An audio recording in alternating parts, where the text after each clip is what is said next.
na. Yay ba? Hi everyone! Katie Nicole.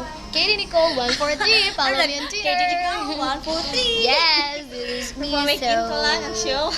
Another love story na po datong i-tackle karon. So, natay mga lessons na ma-learn and kanang applicable siya sa tanan relationship. So, ang story kay gabi sa love story ni Jane and Franz. So, this is Jane.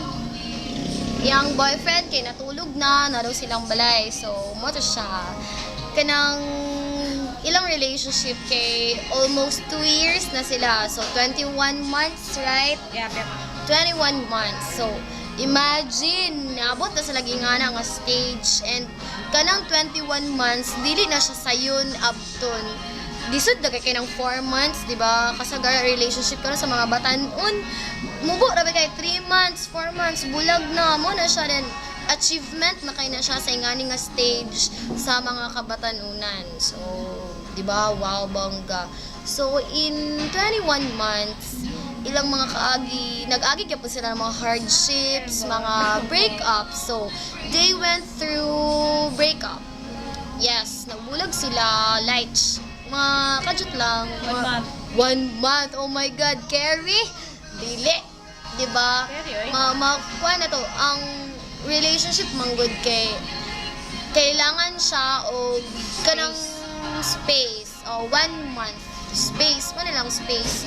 Dugay ba? Dugay kayo. Pero sa 1 month, dili gid ma-feel ano gid nato, makita gid nato nga love gid nilang each other kay dili gid siya diretso ma-fade. Kay kung love ni mga tao dili gid siya basta-basta mawala kay part na bina siya sa imong routine and kanang tao na imong gilove, part gina dako kay nga siya nga role nga nakuan sa imong life.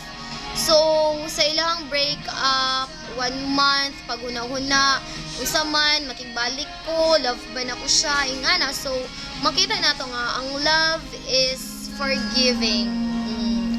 At kanang, maski unsa kadako nga sala, unsa nakagamay, mudako, magid na. Okay, let's continue. Asa na ganita, guys? Love is forgiving. Kung love ni mga tao, ma-forgive ni mo siya no matter unsa kadako ang sala na iyang mabuhat. See, kung love ni mo siya, ma-forgive ni mo siya. Walang makakahadlang kung love mo ang tao. And then, kung ma-forgive ka sa tao, dili dapat ni mo abusaron. Okay? Dili magapusar kay kuan.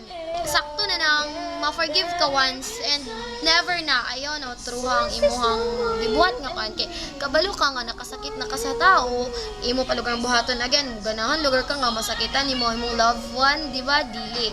So another thing na maka-help sa relationship na mag-grow is confrontation. If ever nga kuan na kay na feel nga something bad or oh my God, this is not right, this is not good, this is bad, i-confront nimo ang tao. And then maminaw ka sa iyang side, dili ka dapat bias sa imong self lang. Ingon nimo ang side ngani mo na feel o paminawon pud nimo siya nga nganong nabuhat niya. And then dito na dayon mo mag-deliberate o moral deliberation. Sa filo na siya, moral deliberation. Di ba? Achieve. Di ba? Applicable tanan. So, mo to siya kung kuan, love ni mo siya.